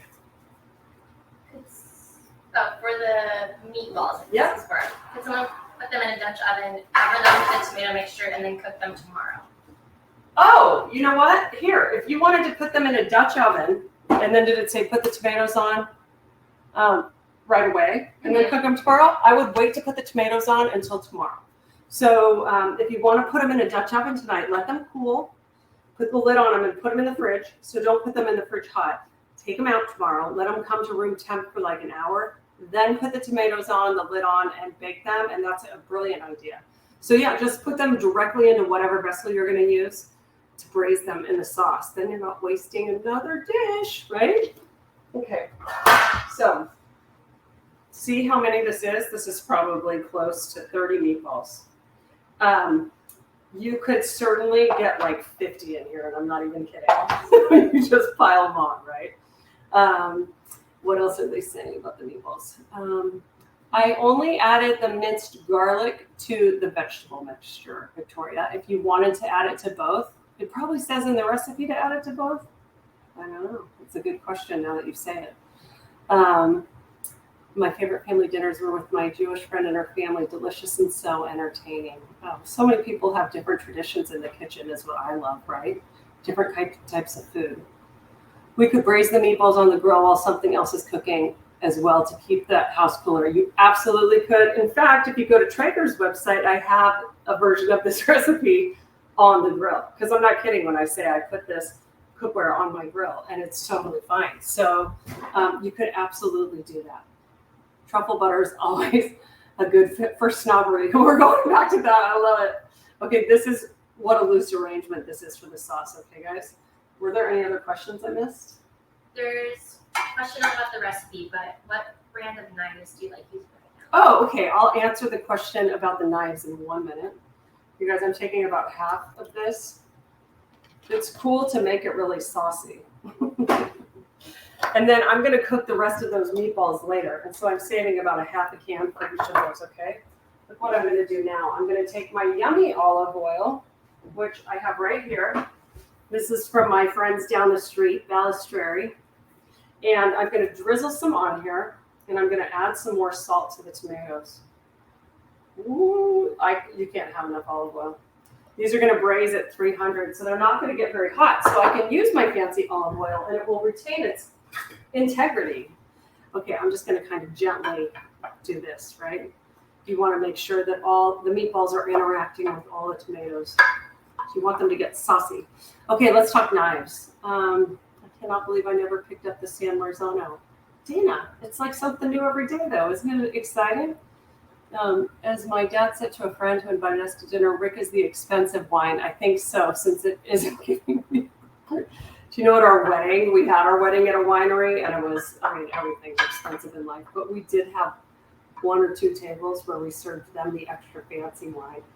Don't tell the other people. I'm sure if anybody remembers our wedding 22 years ago, they knew already if they were at the fancy table or not, because, whatever. See this? Okay, so they're in there. There's a lot of sauce down in the bottom, or juice from the tomatoes. I'm going to put the lid on this, pop it back in the oven. If you're just using a roasting pan, just seal it tightly with aluminum foil, okay? And yes, the basil I'm going to put on at the very end. And so after they come out of the oven, you can either chop the basil or just take whole leaves, and it just melts into the sauce. So you get the really fresh basil taste, and it's delightful. So into the oven they go, and they're only going to go in for less than 40 minutes, but they just get better with time, you guys. They won't be as fluffy as they would be if we gave them more time, okay? So here we go. I think I can put this. I'll set this timer just so it's one less thing to worry about. And then, remind me, Caitlin, about the instant read heat thermometers. They're so good. I'm just thinking of more giveaway ideas for you all too. Shall we talk about the chermoula sauce while we let the chicken? I don't want to check the chicken yet. It hasn't been long enough to take its temperature, as I like to say. What will I serve the meatballs with? Okay, so the joke is around here. I've literally made these meatballs, taken them out of the oven, and people eat them. I'll put fresh basil and a little bit of good Parmigiano Reggiano on top, and they're gone. So at the restaurant, too, they just serve them on their own, like in a bowl with the sauce. But if you want to do pasta with them, you certainly could. And I would do like a big, thick, hearty pasta, maybe like a rigatoni or something. So you're like taking a bite of the meatball with like a big, hearty piece of pasta. You have to have like a thick, big piece of pasta to hold up to those meatballs. But then as a side, I usually end up doing a salad. Everything else, like they're just the star of the show. So salad is usually what I do. Like I'll do romaine salad with that lemon dressing that I make with fresh Parmesan cheese on it, and just keep it super basic. Giveaway, House of Haas apron. I'm impressed you don't wear one. I always have to, or I ruin my clothes. Elizabeth, funny you should mention that. I always ruin my clothes as well. For some reason, I love Hedley and Bennett aprons. But when I use an apron, I fold it down. I don't like having something around my neck. I fold it down and I usually spill on my shirt anyhow. So I don't know what my deal is. I have a gazillion great aprons, and there will definitely be an apron giveaway at some point. And I'm not talking any old apron. I'm talking like amazing apron. But if you guys want a House of Haas apron, stand by. I'm working on a trademark. So can't do it yet, but thanks for suggesting it. I'm on it. It's going to take a while. What else? Any other questions before we talk about tremula? I'm wondering if you compost. Oh, do I compost? And Michael, thank you for the compliment. That's so kind of you. It's fun to hang out with all of you here, isn't it? Do I compost? You guys, as in, do I compost like I keep my compost bin here and do it myself? No. Do I wish I would? Yes. I can hardly keep a garden of herbs right now. I live in a place where it'd be amazing to do both things. But we here in Northern California, we have compost collection, and they just passed it into law. Did you know this? If you don't compost, you can get fined, like you get in trouble if you don't use your green bin. And if you put food scraps in the other garbage, supposedly they can come after you. So I compost in my little, I'll show you what I use. This is just the little kind that you can get at most hardware stores, even some grocery stores, with the compostable bags, which dissolve on you. I mean, it's Mother Nature, right? And it has like the charcoal top on it, so it never stinks. I mean, these things last forever. And since it's aluminum, if your food gets gross in there, you can rinse it out easily, right? So I do this, and I mean, it's kind of gross how many food scraps I end up having, to be honest with you. There's a big case for using the entire vegetable, right? Because I feel like I throw away so much vegetable and fruit parts. That just means the oven's up to temperature. So this is the time where you have to be patient. Yeah, Bonnie, we're definitely going to need a report about the in-law dinner. And if you want any other ideas, will you email me if any of those sounded good? But the other good news we have is that I have a ton of recipes from both of my last cookbooks that we'll be putting up on Amanda Haas Cooks slowly. But I just got the rights to share many more of them with you. So if you go to amandahaascooks.com, check out the recipe section, see if there's anything snobby enough on there. And if not, email me and I'll send you some other suggestions, okay? What did I decide to do about the dishes in the sink? I'm just staring at them, Lori, but here's the good news. I have an empty dishwasher, and I have children and my ex-husband coming over to pick up dinner after this. So guess what? I think they can do some dishes. I'm not going to make Caitlin do them, that's for sure. She prepped all of this stuff. We'll report back. Whatever I choose, my mother-in-law or brother-in-law will still make comments. Gosh darn it. Don't you want to, like, I don't know if any of you meditate, but when I meditate, those are the things I want to go away, right? That you don't get upset about things like that. But I hate it when people put in digs and you're just doing your best, right? I think we can totally out-snob them, though. I'm not kidding. Bonnie, we should have you get a cut of fish that just sounds like extra impressive too, and use some words like sustainable and wild and impress them. We all want to follow up. Yeah, sea bass, exactly. Okay. All right. I'm going to talk about the green sauce, which if you guys have been watching the classes, look, I'm just adding more dishes to the pile.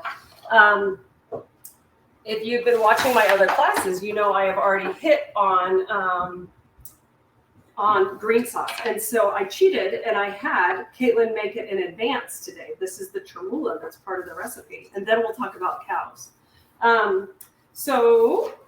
Sorry, I just have to refer back to my own recipe because I've done so many green sauces, I forget what I've done. Tremula typically in Morocco has cilantro in it. If you are not a cilantro fan, fear not, you don't have to use it. You could certainly replace it. So I gave you options of mint, cilantro, and or parsley, okay? And then it's got fresh lemon juice. It's got a clove of garlic minced, some sugar, just a teaspoon of sugar, especially if you're using all cilantro. It helps balance it a little bit.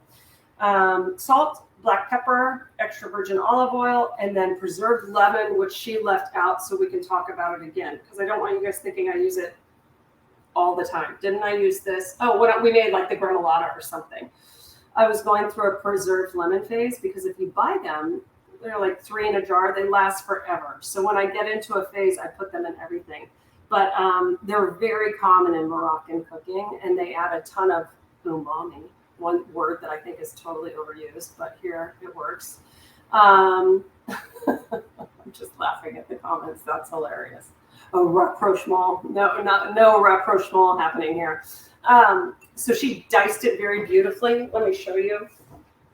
Clearly someone just got out of cooking school and has better knife skills than me. We spent like 3 minutes on knife skills. Did you guys spend days on knife skills? Yeah. We literally had like 30 minutes of knife skills in my cooking school. And then she was like, go home and chop some onions.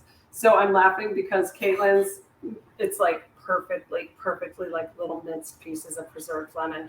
And frankly, I prefer it this way so much because it just melds kind of into the sauce. So if you taste the sauce and you like it as is, or if you taste preserved lemons and you're like, not for me, you don't have to use them. But the thing is, when you combine them with other flavors, guess what happens? They mellow out and you just get this like tang and this really interesting in a good way flavor where people are like, what's that? I've never tried that before. I think I've lost, should we back up to the cows? Whose cows live near your yard? My friend figured it out who came to visit. He said what happens is that, well, the answer is I don't know because it's municipal utility district property behind me. And so they lease that land and they let people put their cattle on it to graze. And so they rotate them around on this huge piece of property. So my friend who's a rancher told me, he's like, oh yeah, they're just somebody's cattle, like a cattle rancher. And you don't even have to have your own land really. You lease the land from the municipal utility department and you let them roam. And so they come around. I don't know how often they come here. But he's like, yeah, they're just moving them. He was like, the cows you see here are the cows you see there next week. I'm like, oh, I get it now. So those are my cows. Copper River salmon. Oh, that's such a good call, Kirsten, for the snobs. It is in season, and I just saw the best recipe for Copper River salmon from Pamela Salzman, Salzman. She's on Instagram, and she just did like horse mustard and maple syrup, I want to say. A little bit of Dijon, and she did it on a wood plank on the grill. You know, you can soak a wood plank that you get at the grocery store, and you can even put them in the oven. Oh, that would impress them. I love that. Betsy, I like the cow comment. Can you review how to cut an onion? I would love to. We're also going to make a little video for you guys where it's up close and personal. I'll do the oven. I'll do the onion. Preserved lemon. Pasture, but not preserved lemons. Can they be used interchangeably? Oh, it's telling me I only have 30 minutes remaining. Time flies.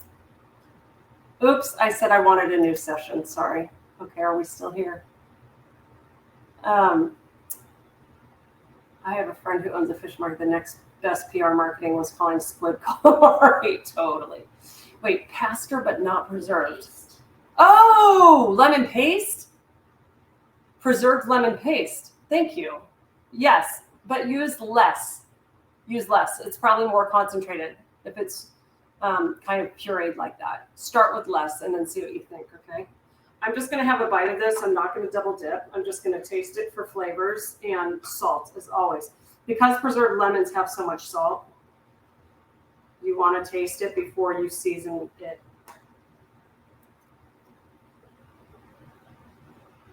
Caitlin's is extra good.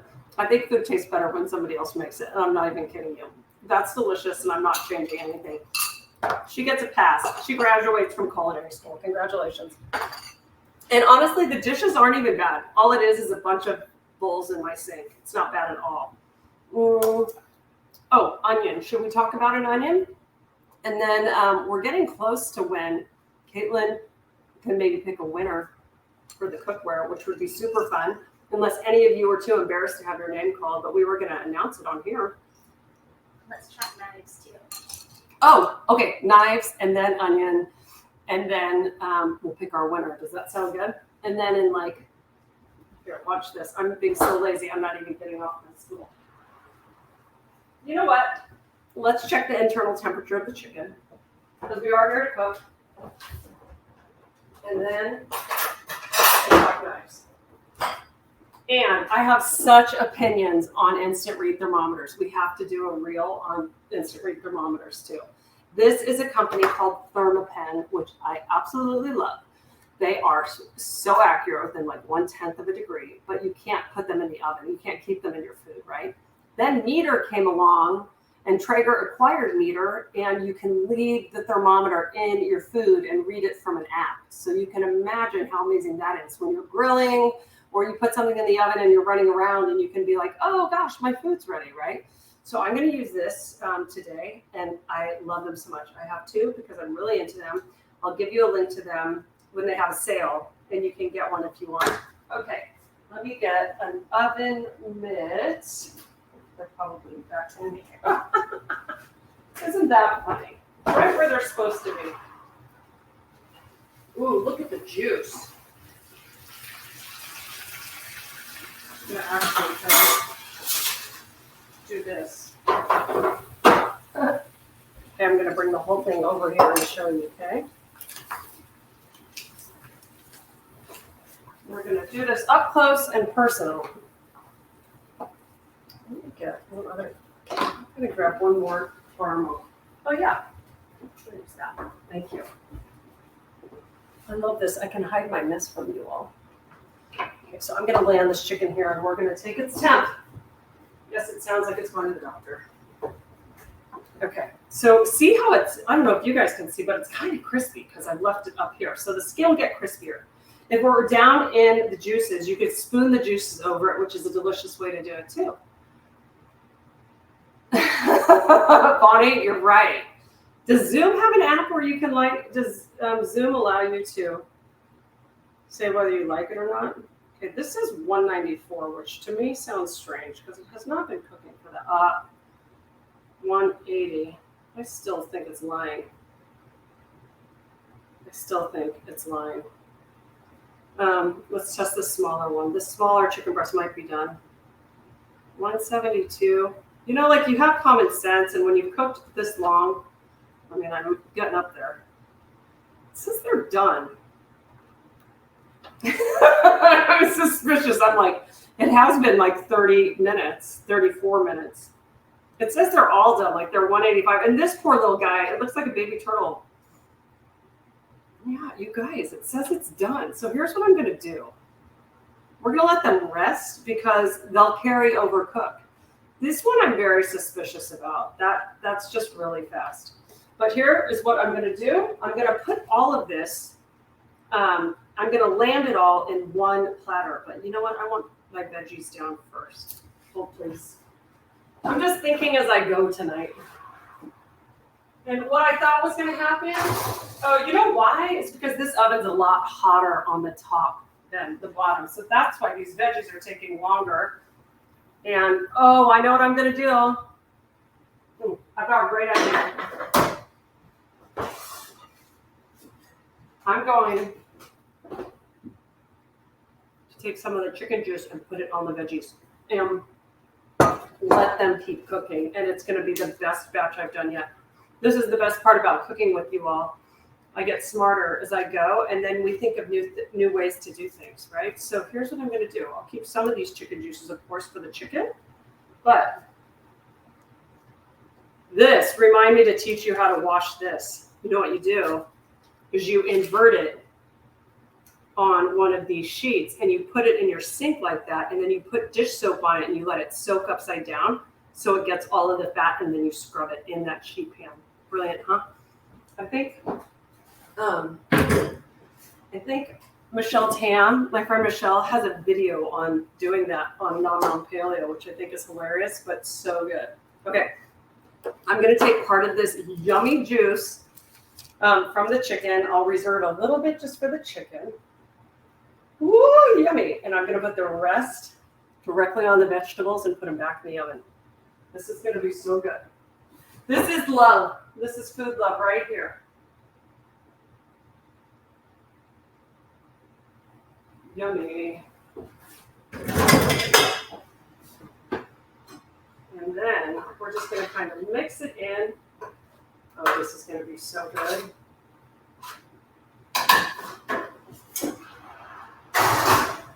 So the thing about this chicken dish is that the root vegetables are really sweet. And then you get the warm spices from the chicken and the vegetable marinade, which work well with sweeter things as well. And then the chicken is a little savory, but it's the chermoula. It's this green sauce that cuts through it and is really vibrant. And so you can serve it all on a platter if you want, or you can serve people individually with the veggies and a piece of chicken and then just drizzle the chermoula over the top and serve extra on the side because it's the secret weapon. I think it's really amazing. I like, Erin, that you like hanging out like this. You know what? Me too. Okay, I'm going to get these out of the way, and they're just going to go into the dish pit. Do you guys want to see the dish pit before we talk onions and knives? I might as well show you. We're all friendly here now, right? Here we go. Can you see into it? You can't really see that much. There you go. Yeah, it's just kind of piled up. What are you going to do? I'm not going to complain. I have 2 dishwashers, friends. I'm not worried about it. I don't mind washing dishes when I'm not in a hurry. Okay, so we're still going to let those meatballs go a little bit longer. I think the vegetables are going to need like 5 to 10 minutes. So why don't we talk about how to cut an onion, and we'll also talk about knives. Does that sound good? Hot sauce, exactly. What else have I missed? Quick question too. Could you put basil in the chermoula, or is it better to use more mint? You can absolutely put basil in the chermoula. I always say it's whatever you like, right? So I got really used to cilantro when I was, who am I talking about? It was like when I was in Morocco. I've been to Morocco one time. It was a work trip. It was like 10 years ago. I had chermoula there one time. I've had more chermoula in the United States than anywhere else. What I meant to say was I'm used to chermoula recipes that have cilantro in them. So if you don't like cilantro, basil would be amazing. They eat a lot of mint in Morocco as well. There's mint tea everywhere. And so I suggested mint just because it's kind of something they use a ton of. But use basil if you'd like, absolutely. 2DW, are those your kids? Dishwashers. Oh. Guys, we should just face it. I'm never getting my brain back. Well, I have 2 kids and they can be my dishwashers, but I literally have double dishwashers built into this kitchen as well. Is that not the most brilliant thing? Neil had donated the appliances for my kitchen when I remodeled it. And the designer was smart enough to be like, do you just want 2 dishwashers? And I was like, I do. And very often they are both full. I'm going to get some knives down, and then we're going to talk about cutting an onion too. And it's funny because, well, we've had knives on our minds, haven't we, Caitlin? Okay, what knives do I like? Do you do a red Haas sauce ever? Yes, I do. It is my Romesco, and I love it. And that's on my website too, Michael, my Romesco sauce. And I'm trying to think. We didn't make it in class. I can always make it in class. But, I mean, when I make that, it goes down as quickly as the green sauces. Okay, let's talk cutlery, knives. Here is another case of Amanda is spoiled rotten because working at Williams-Sonoma for so many years, first of all, I started in the retail stores when I was just a little baby. And so they had cutlery vendors come and talk to us about their knives. And so I learned a ton about the different brands. And I got totally sold on the story behind German knives because Wüsthof and Zwilling are all hand forged from one piece of metal. And so what I learned is that hand forged ones don't snap in half, right? When it's a whole piece of metal going all the way through. See this? Same piece of full tang is what that's called. When it's all one piece of metal, instead of being glued together right here and it's stopping, these knives are going to last you forever. So this is a Zwilling. We have friends there still, if you like giveaways. I love Zwilling as a brand. I love Shun. This is a Japanese brand. People get really weird about German versus Japanese. Japanese design a lot of knives for vegetable and fish prep. I use them interchangeably. Some blades are thicker than others. So if you're working with thicker foods or heartier foods, thicker blades tend to help. I use a thinner blade. Can you guys see the difference in those two? Maybe up against that. A thinner, more flexible blade when I'm slicing and I need to slice things thinly or maneuver around things where you're not trying to carve or cut into things as much. So I use this for vegetable prep a lot for smaller vegetables. I use it for boning a chicken sometimes. I'm trying to think what else I use this knife for. All kinds of citrus mostly, soft fruits and vegetables. But in terms of brands, you can't go wrong with Woo Stuff, Zwilling. But Zwilling that I'm talking about is different than their J.A. Henkel's line. One of them was sold off and is cheap now. So Zwilling, I think, is, bye, Bina. So fun to hang out with you. The good Zwilling brand is the one sold at Sur La Table, Williams-Sonoma, Crate and Barrel, all of the higher end retailers, and it costs more. But the one at Costco, I think, is not the same quality. It has like one little man instead of two little robots.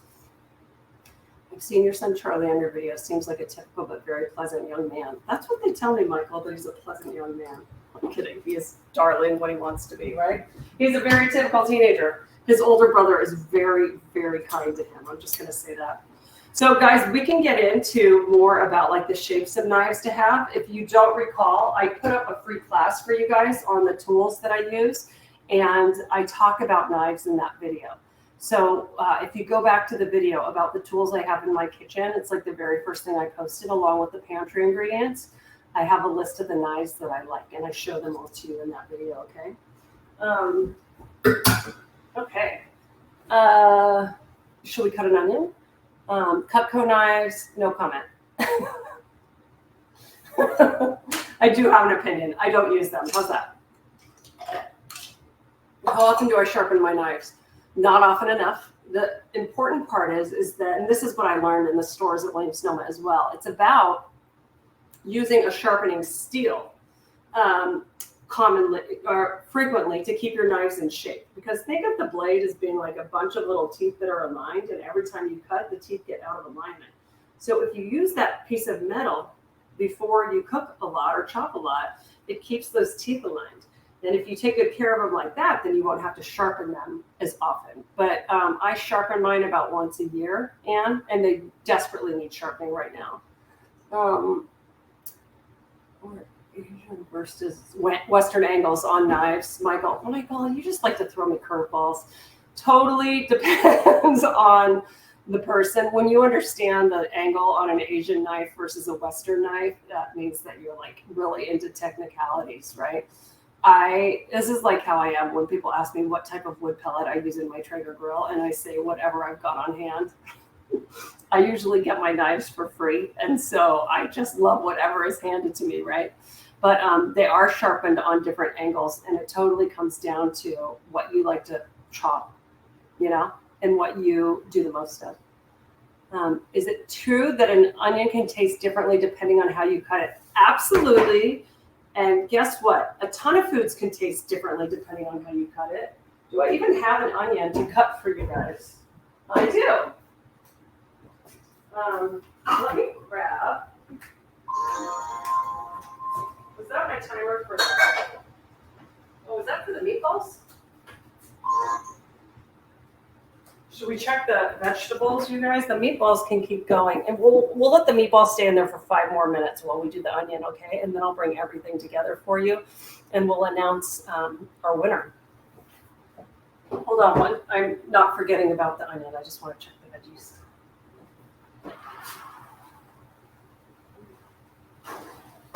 Oh yeah, these are going to be delicious. I want those to cool a little bit though. So let's talk about this onion situation. So you're a nerd with too much time on your hands. I totally get it. Clearly you like to research, right, Michael? You're a researcher at heart. Okay, let's talk about cutting an onion and cutting foods different directions. Yes. Have you ever had, well, no, let me start over. When I was a kid, I hated zucchini. I thought it was the most disgusting food I'd ever had. And my mom would cut it in coins. So the seeds, the middle part would stay in there. And they were mushy and gross. I hated the texture. I hated everything about it. And then when I grew up, I moved to San Francisco, and someone served me zucchini that had been diced and sauteed and I was blown away. I was like, I don't understand that this is the same food. Eggplant can be a lot like that, depending on how you cut it. It can be really different because when textures vary throughout foods as well, it affects the taste, right? So what I thought was mushy and awful, I ended up loving. So I dice zucchini and I love it. I slice it into coins and I literally have PTSD, zucchini stress. So let's talk about cutting an onion. And then any other questions? You guys debate about it. Okay, so here's what I'm going to do. Because my knife is not very well sharpened, we are going to do a separate little video on how to do this that's really up close. But I'm going to take you through the steps of it right now just for fun. Okay? None of these knives are good right now. But here's the trick. If you're looking to dice an onion, not slice an onion, there is a trick. And you want to keep this root side intact, okay? So what we're going to do is we're going to cut this stem off, just like this. Yes, I'm using my wood board as the block. We're going to cut straight through the root, okay? You have two halves. The root is still intact. Very important if we're going to dice it. I'm going to peel off that outer layer, which is such a pain in the booty when it doesn't want to come off easily for you. This one's like super thin. You're doing this right now. Oh, hold on. I'm just going to take a thicker layer off so we don't waste time. Was to be careful when buying sharpeners. Makes a difference if it is a Schooner, Weststop, nerd alert, nerd alert. Yes, you're absolutely right about that. You're absolutely right about that, Michael. And I have a German sharpener. Now that you mention it, it's a Wusthof. So yeah, if you want to sharpen them at home with an electric sharpener, great. But I always take mine to someone because they just do it better, and it is not expensive. It's like $6 a knife. You can take them to your hardware store normally, like once a week or once a month, and someone will do it for you, or your butcher shop. You guys are all hilarious, Angela. I love your comments. Okay. So now that you have two halves, here's what we're trying to do. If you're wanting to get evenly diced onion, what you do with the root still intact is that we're going to slice through it horizontally 2 or 3 times. We're going to slice across it vertically. But the whole point is that you leave this intact so it doesn't fall apart. And then what happens is when you cut down on the side of it, it's going to come out in this perfect little dice, right? So my camera is not in great shape to do this right now, but I'm going to show you the method I'm talking about, okay? So you have the half of onion, so it's stable. You've got the root still attached. You're going to do 2 cuts horizontally, and then go across it vertically, and then we're going to cut it into dices, right? So you got to steady the knife. See, if my knife were sharp, I would not be sawing through it. So this is how to tell if your knives are dull. So I've made 2 cuts this way. You'll notice that I always keep this hand in a little claw shape so that I can't cut my fingers. So I'm going to come across the top, and I cut across the top, and then look what happens when you go to cut. Ta-da! It's dice. Isn't that cool? So that's a dice. I'm so excited about that. If you just wanted to slice, all you would do, if you want half moons, is you just cut straight down on this and you get really thin, nice slices. Okay? And then you can break those up to saute them. So we will do that a million times, and I'll do a little video for you. Like I said, we're going to start doing some reels. If you guys aren't on Instagram, I would love it if you would join Instagram because we're going to share so much content on there for you, okay? I'm glad you're liking this interactive class. Let's take a poll really fast before we announce our winner and I get the meatballs out. Do we like having a little more time to chat and not feeling so intense in terms of how much we're trying to get done? Yes. Dana? Okay, yes. Lindsay, my co-founder, yes. This is so good to know. She was right. Oh, I wish Lindsay was on. Because she was like, you're doing too much. And she's right. Like, I think it's kind of nice to have a little downtime. Oh, you're cleaning up. That's good. I'm not. If I got my cameras right, I could wash dishes while we chat, but that's kind of a distraction. You guys want to think that I live in a relaxing world, don't you? So why don't we do this? While Caitlin announces the winner, I am going to get the meatballs out here. I'm going to plate everything for us, okay? And is this still super hot? No. Oh my gosh, she already pulled the name. I was gonna make her come on camera. I'm not. Oh my gosh. Are you guys ready? Drum roll, please. Deb Wallace. Deb! Didn't you comment at the beginning that you were excited or that it was a pretty pan? I'm so excited for you. Congratulations. Can you do me a favor? What? Yes. Yay. Can you send us an email at hello@amandahaascooks.com? Wait, are you on Instagram? I think you are. Or you can DM me at Amanda Haas Cooks with your address and your email. And I think your phone number, they need it too for the shipping label. But it will come directly from Heston, which is here in Vallejo, California. Congratulations.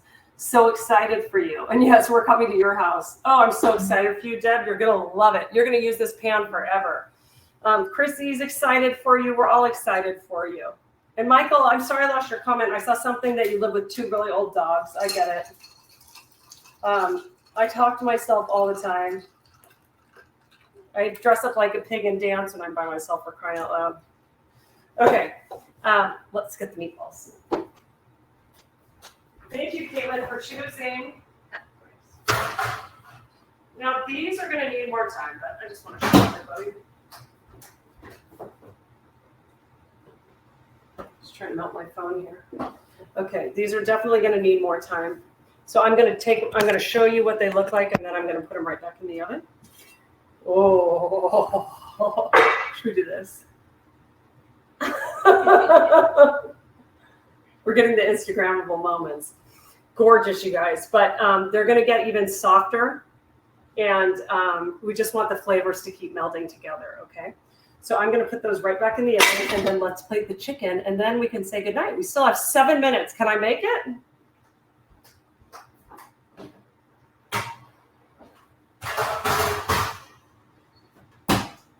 Get a pretty plate, and I'll show you how I would do this dish. Are we ready? Drum roll. Thanks, Katie. Okay, let's get some veggies first. This is what I do, though. I use every utensil in my house, so it's my fault that there are so many dishes to do. But I'm going to start with some veggies, and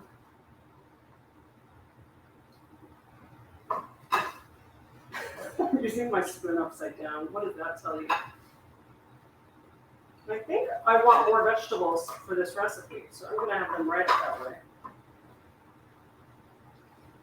Friends, I think I would want more vegetables. So bye, Lori. DM me if you still have questions. I can't remember what you asked me about. Oh, cast iron. Okay, let's get a piece of chicken on here. I want to get a little bit of the chicken juice. And another spoon for the chermoula.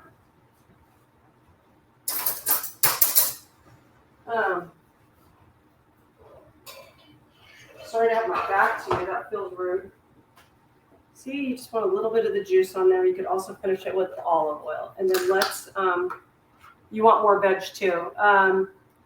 Yes, you can email me, Deb. Or you can DM me. I think you're on Instagram, right?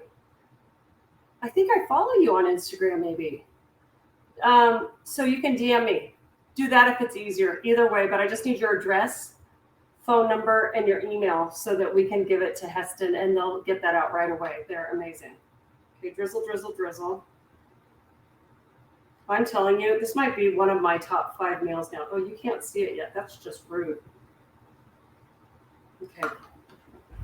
Big reveal.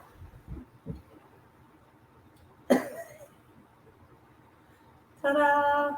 I wish you could see more with the contrast. I'm going to eat part of this just to say, ooh, ah, nice work. And this one, I promise I won't share with anybody else, so it won't be totally gross. Friends, that was so much fun. Wish we had Taste Division. Me too. And I can't wait to do it again for those of you who are joining me on Saturday. One last announcement. We are going to announce the class dates for every month sooner so you all can see. I've been messing around with times But I think what I'm learning is that people would rather just know, even if the times aren't very convenient for them, and plan ahead. So yay, Chrissy. So we will be letting you know what I'll probably release July and August dates together. Okay. Oh, I'm glad you liked the chicken. Let's try one bite. Oh, really?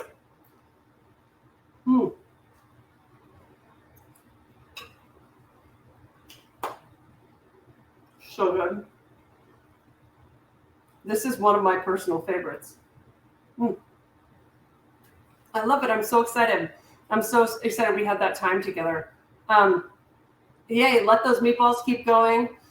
You watch the rest. Yay, you're welcome, Dana. Everybody, so glad to spend this time with you. If you're having a blast, please spread the word. I'd like more members. I am going to cut it off at some point because I like that we can manage the conversations in here and it's not so many people that we can't chat. Stay tuned in the next week. I'll probably be emailing everybody with my first class that is outside of these classes. So a guest chef class, and go Warriors and everything else. Okay. Tag me on Instagram if you cook any of this. I love to see your pictures. Chrissy did, and I loved it. Okay, everybody have a great night. And thank you to Caitlin who does everything. Bye guys. See you soon. I'm trying to use this as my mouse pad. Ciao. Oh, wait, let's see. I'm pressing the wrong buttons, of course. And broadcast, that's what I mean. Yes, stop the broadcast.